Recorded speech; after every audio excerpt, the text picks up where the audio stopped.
My name is Libby Johnson. I'm the co-director of Domestic and Sexual Violence Services. And this is... I'm Elizabeth Hickson. I'm the Violence Prevention Educator with DSVS. I'm just going to tell you briefly, I know many of you in this room, but I'm going to speak briefly to who DSVS is and what we do. It was founded in 1999 by Mitzi Voracek. And she really had two basic principles that she based this on. She thought that anybody could be a community-based advocate, and that prevention education was the key to getting ahead of this problem. And so 26 years later, we're still working on that. We serve Carbon and Stillwater counties, between 150 to 200 clients per year. We have a fully volunteer run, and we have some volunteer helpline advocates in the room. So we have a 24/7 helpline, and we take, I think this last year we took between 750 and 800 phone calls. We do this big job, right, because we believe in empowering individuals affected by violence and fostering healthy relationships. And it takes more than us to do that. But we do that in these three basic ways. So through direct services, which is our one-to-one interaction with folks seeking resources, financial assistance, housing assistance, medical accompaniment, civil legal accompaniment, all of those types of things. We can recommend therapy. We see folks sometimes one time and sometimes over the years. We have direct service advocates in both our office, and then we have a direct service advocate in our office in Columbus.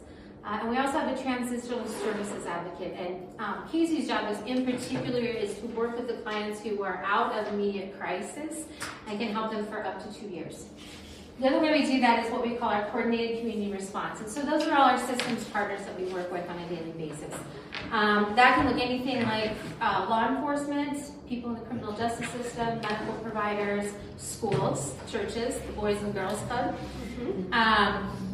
who all partner with us in some level or in some way, and then share our mission.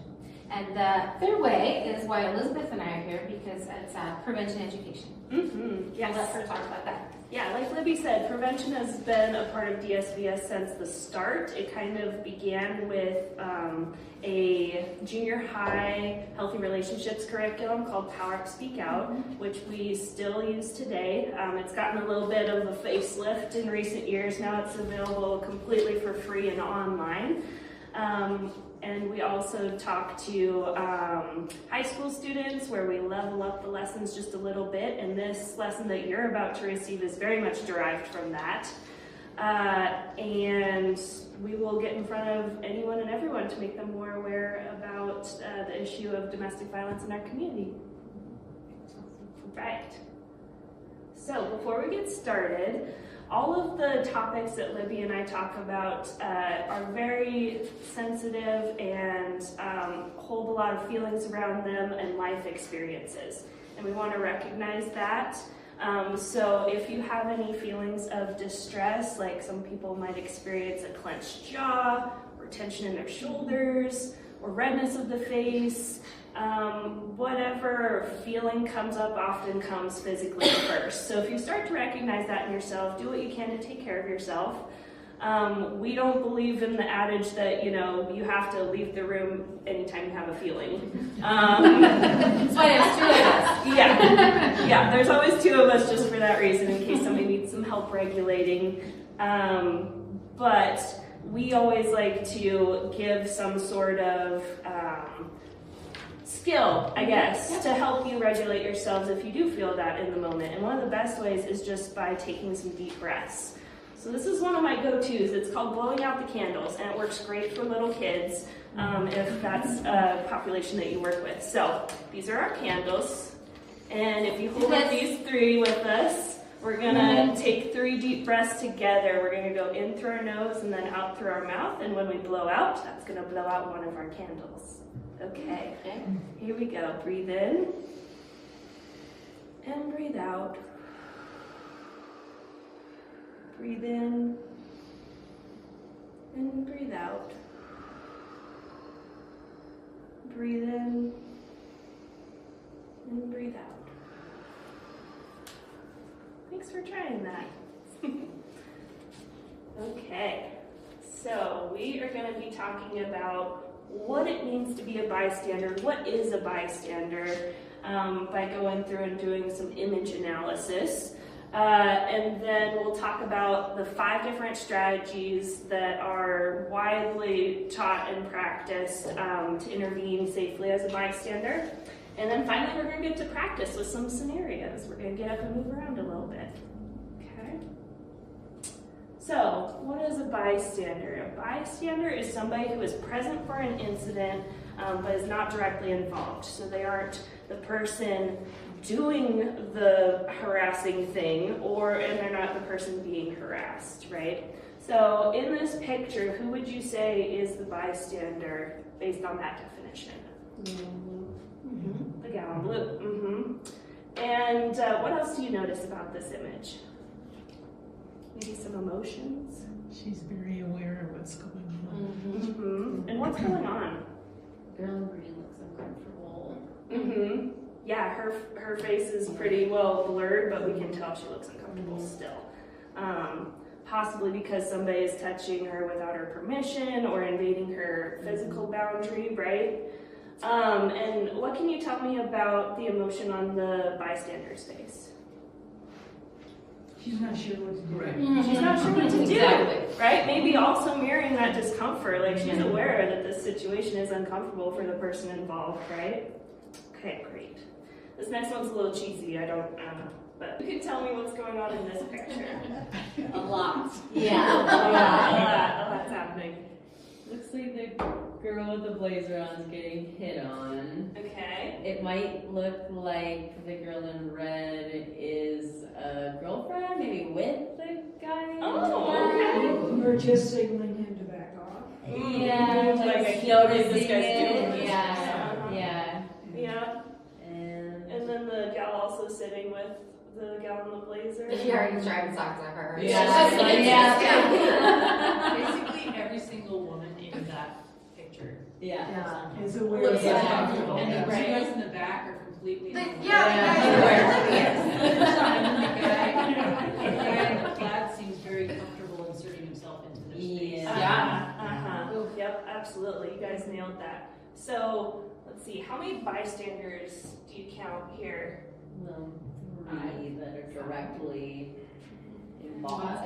See, like 1, 2, 3, 4, 5, maybe 6, because including this person here, we didn't talk about much either. Yeah. Okay. All right, we've got a pretty good read on that one too. Okay, let's try one more. All right, what's happening here? Harassment. Wait, is she filming it and like she's gonna post it online and she's Oh. part of the bullying process? Or is she filming it so she Like- can turn it in and Yeah. So show an authority figure that something bad happened? Okay. Pretty close to it though, like. If it's I don't know. live, She's comfortable being Yeah, it seems like he wants her to film it. Mm-hmm. I would Right. say it's live and you have Yeah. potentially thousands of bystanders. There you go. Yes, that's a good observation, Irene. Yes. Okay. We're going to talk more about how a phone can be used in a more positive way, but we're kind of under the assumption that maybe she's in on this thing and is going to do nefarious things with it, right? Okay. So, this one shows a lot of different people and what it is they're thinking or saying. And I'm going to go through and read these so you don't have to try to read these. You're welcome. It's okay. I'll describe it a little bit as we go along. And as I'm describing these people, I want you to think about which person you most identify with. Like if you were witnessing like what looks like these silhouetted people in the front are having an argument in a public setting like a bar, right? Like if you were witnessing that situation, which of these characters would you more so identify with? Okay, so we'll start all the way on the left with the gal in the orange shirt and yellow skirt. She's thinking, I can't believe they're fighting right here in front of everyone. So coming from a place of a little bit of judgment, right? And then the person next to her is saying, I'm gonna post this to the group chat. And then the guy behind the bar, he's saying they fight like this all the time. They could be regulars, at the bar who sees this all the time. And then what, I'm missing this one. Oh, okay, there's a guy on his phone saying, dude, get in here, there's a fight. So trying to bring more people into the situation and witness. And then the person in the green dress is thinking, gosh, it doesn't seem to be healthy to be fighting like this. What should I do? And then over by the pool table, someone else is thinking, this is like a wreck. I can't stop watching. And then finally, I'm sure someone else will break this up. So who would like to volunteer what yeah, Shauna. No wrong answers. No wrong answers. This is like a wreck, I can't stop watching. Okay, yeah, Okay. yep. Mhm. Yep. Yeah. I would like to also, Being healthy, yeah. no, I was gonna say, I would like to feel that I would say, what should I do? Mhm. Uh-huh.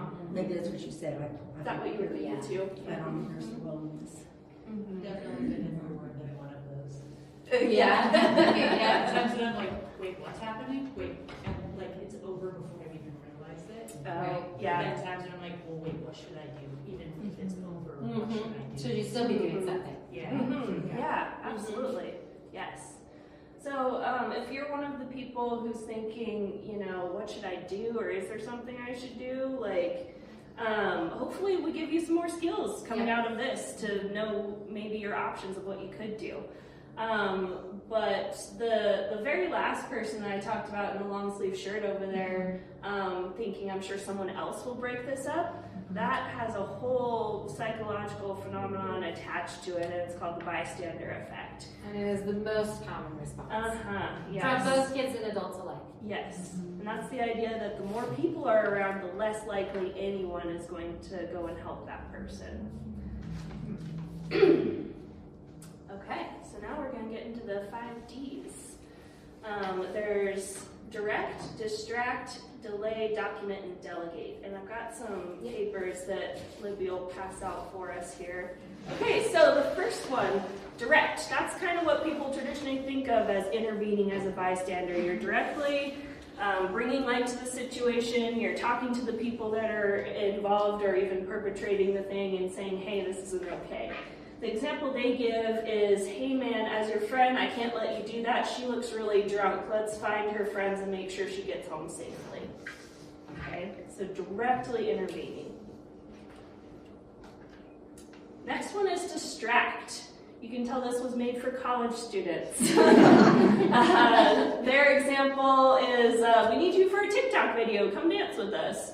Or it could be like, there's something going on at the library, come with me to that. Like, we need to go now, it starts at 2. I really need help unloading my car. I really need help unloading my car, there you go. Like, anything to try to separate the two parties involved that isn't really directly getting in the way. And I forgot to mention, before we get too much deeper into this, the reason why there's 5 different strategies is because everyone's different. Everyone is more comfortable, like has different levels of comfort is what I should say.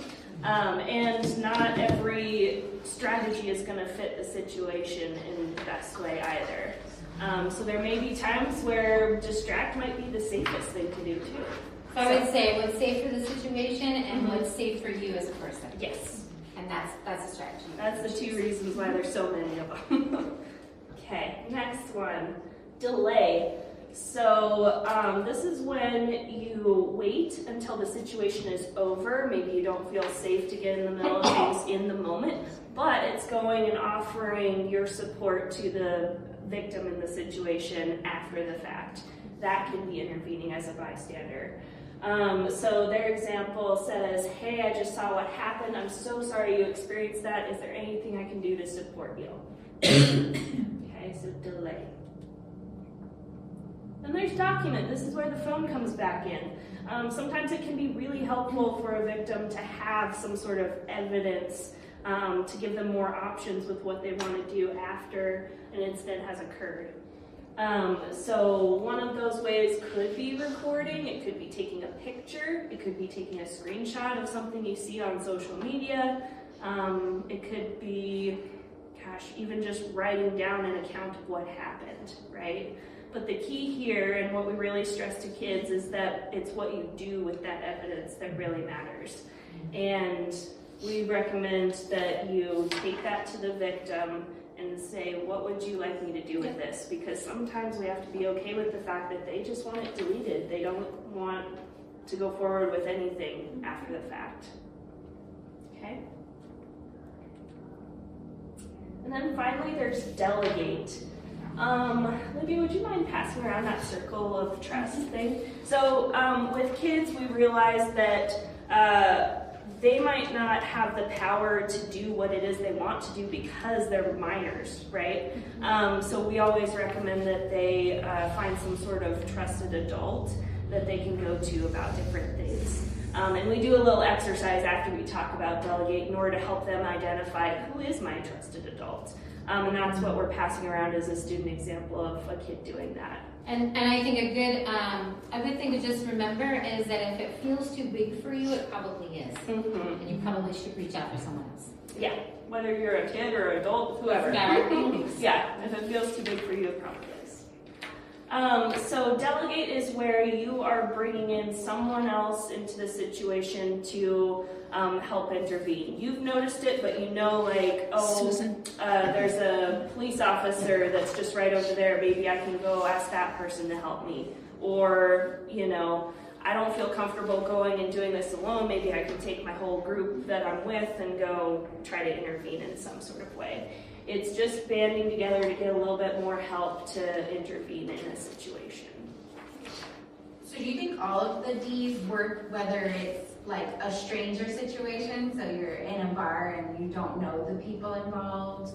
No. Or like, I mean, it's different, right? It is Where different. I know the people. And so we're going to practice. I was going to say one of these things I think is really interesting is some feedback I've gotten from folks who might see these behaviors in a bar is oftentimes if the female identified person is the one receiving harassment from a male identified person, often other men don't feel comfortable with stepping in that scenario and feel like, at least with the person who's being victimized, they feel more comfortable finding another female to talk to her and then comfortable with talking to the person who's doing the harassment. And vice versa, right? Vice versa. So sometimes it's a line like that where you're being specific about who you're delegating to. So you could be the guy in the long sleeve shirt saying, I hope somebody Yes. deals with this, but you could take that up a step by Yes, you could. finding the person, Absolutely. delegating. Yep. Like say there's a friend of that guy that is in that fight, or a friend of that girl that's in that fight that you know, to say, hey, do you know how we can help these two or something? Like there's a lot of different ways. Everything's going to be very different. And I would say, you know, we're a small community. We know each other, and so if it's somebody that we know, there's probably somebody else in the bar that knows them too that we can rely on. I think I would probably lean more towards an authority figure, somebody who was an employee, somebody who worked the door if it was a stranger that I didn't know, and their behavior might be unpredictable. Yeah, but we'll get to go through lots of scenarios.